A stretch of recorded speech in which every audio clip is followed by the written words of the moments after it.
আজকে আমরা এক অসহায় মেয়ের গল্প তুলে ধরব, যার নাম হচ্ছে লায়লা। তো লায়লা ইউটিউবে এসেছে বিয়ে শাদির জন্য। লায়লার বিয়ে শাদী হয়নি। লায়লার পরিবারে শুধু মা আছে, আর কেউ নেই।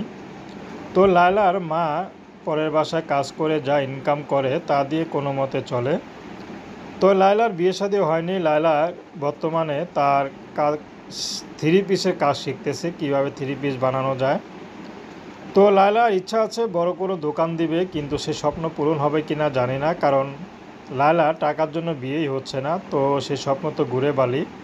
তবুও লায়লা হার মানেনি। লায়লা চেষ্টায় আছে, যদি ভালো একটা জীবনসঙ্গী তার পাশে থাকে, কেউ ব্যাক সাপোর্ট দেয়, সে মানুষটি যে বয়সের হোক, লায়লা তাকে বিয়ে শাদী করতে রাজি আছে। তো বর্তমানে লায়লা থ্রি পিসের কাজ মোটামুটি শিখে আসছে। তো লায়লার ইচ্ছা যে দোকানে কাজ করে মেয়েরা, তো লায়লাও ওরকম একটা দোকান দিবে বড়সড়, এবং অনেক মেয়েদের কর্মসংস্থান করবে। তো লায়লা বেশি পড়াশোনা না করলেও বুদ্ধি ভালো আছে। তো লায়লা চাচ্ছে ভালো একটা জীবনসঙ্গী যে তার পাশে থাকবে। সে যদি ইনকাম কমও করে, যদি এখন তাকে ব্যাক সাপোর্ট দেয়, তাহলে দুজনের ইনকামে সংসারটা চালিয়ে নেবে।